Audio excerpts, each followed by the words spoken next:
53 নং পটিয়া চাপৰি ৰৌমাৰী গাঁও পঞ্চায়তৰ নৱনিৰ্বাচিত কমিটিৰ কাৰ্যভাৰ গ্ৰহণ আৰু আদৰণি সভা।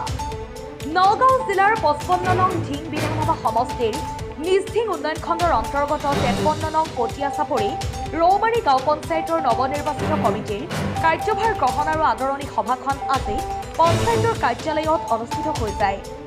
আজি দিনৰ 11 বজাত পঞ্চায়তৰ প্ৰাক্তন সভাপতি মজিবুৰ ৰহমানৰ সভাপতিত্বত অনুষ্ঠিত হোৱা কাৰ্যভাৰ গ্ৰহণ আৰু আদৰণি সভাখনত নৱনিৰ্বাচিত সভানেত্ৰী ৱাহিদা খাতুন, উপ সভানেত্ৰী ৰেজবিন চুলতানা, ৱাৰ্ড সদস্য ৰিজাজুল হক, শৰীফুল ইছলাম, সদস্য নাজিৰা বেগম, পাৰবিনা খাতুন, মিনাৰা খাতুন আৰু আঞ্জুমা খাতুনকে আদি কৰি সকলো ৱাৰ্ড সদস্যসকলক ফুলাম গামোচাৰে আদৰণি জনোৱা হয়।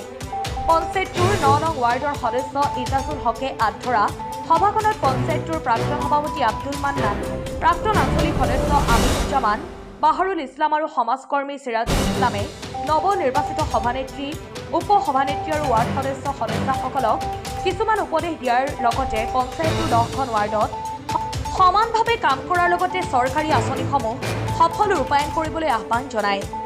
আজিৰ কাৰ্যভাৰ গ্ৰহণ আৰু আদৰণি সভাখনত সমাজকৰ্মী আব্দুল কুদ্দুছ, পঞ্চায়তৰ উপস্থিত সভাপতিজনৰ লগতে পঞ্চায়তৰ সভাপতিসকল উপস্থিত আছিল।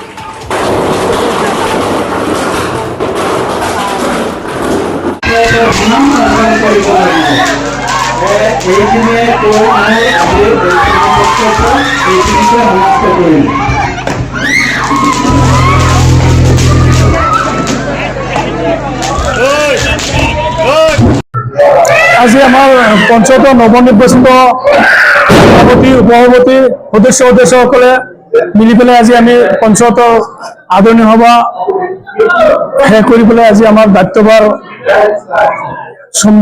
কাৰ্যভাৰ আমি গ্ৰহণ কৰিছোঁ। আজি আমি নতুন আনন্দিত হৈছোঁ যে আমাৰ পঞ্চায়তৰ ৰাইজৰ আৰু আমাৰ পঞ্চায়তৰ কৰ্মচাৰী চবৰ সহযোগিতাত আজি আমি নতুন পঞ্চায়তৰ কাৰ্যকালৰ দায়িত্বভাৰ গ্ৰহণ কৰিছোঁ আৰু এইখন পঞ্চায়তৰ ৰাইজৰ উন্নয়নৰ হকে ৰাইজৰ ৰাস্তা ঘাটৰ সমস্যা, এই বিশেষকৈ আমাৰ পঞ্চায়তৰ ৰাস্তা ঘাটৰ সমস্যা এইখিনি সমাধান কৰাৰ কাৰণে আমি যথেষ্ট আমাৰ 10টা ৱাৰ্ড মেম্বাৰ, ৱাৰ্ড সদস্য মিলি পেলাই আমি চেষ্টা কৰিম আৰু দুখীয়া ৰাইজক সহায় কৰিব পাৰোঁ। অনাগত দিনত ৰাইজে যাতে কোনো সমস্যাত নপৰে, যিকোনো সমস্যাৰ সময়ত আমি ৰাইজৰ আগত থিয় দিম, এইখিনি প্ৰতিশ্ৰুতিৰে আমি প্ৰতিশ্ৰুতিবদ্ধ। আমাৰ সভানেত্ৰীৰ নাম হৈছে ৱাহিদা খাতুন, উপ সভানেত্ৰী হৈছে ৰেজবিন চুলতানা। হয়, আজি আমাৰ পটিয়া চাপৰি ৰৌমাৰী গাঁও পঞ্চায়তৰ নৱনিৰ্বাচিত সভানেত্ৰী, সদস্যসকলে সম্বৰ্ধনা আৰু আদৰণি সভা পতা হৈছিলে।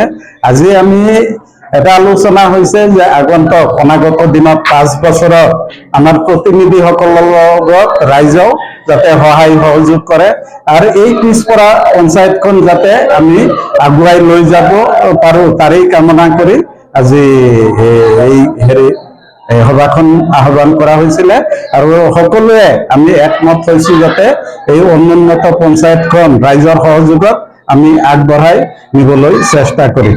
কাৰণ আমাৰ ভাৰত তথা অসম চৰকাৰৰ পৰা ৰাস্তা ঘাট বহু আঁচনিৰ ওপৰত টকা দিয়ে, কাৰণ সেই টকাৰেই আমি পঞ্চায়তটো যাতে আগুৱাই লৈ যাব পাৰোঁ তাৰেই আমি কামনা কৰি আজিৰ নৱনিৰ্বাচিত সভানেত্ৰী, উপস্থিত সদস্যসকলক মই অনুৰোধ কৰিম যাতে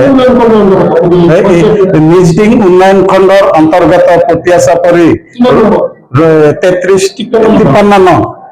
53 নং পটিয়া চাপৰি ৰৌমাৰী গাঁও পঞ্চায়ত আমি আজি একমত হৈছোঁ যাতে আমাৰ পঞ্চায়তখন আগুৱাই লৈ যাব পাৰে আৰু মই নৱনিৰ্বাচিত সভানেত্ৰী মহোদয়াক অনুৰোধ কৰিম যাতে এই পঞ্চায়তখন আগুৱাই লৈ যাবলৈ তেখেতৰ অৰিহণা থাকে।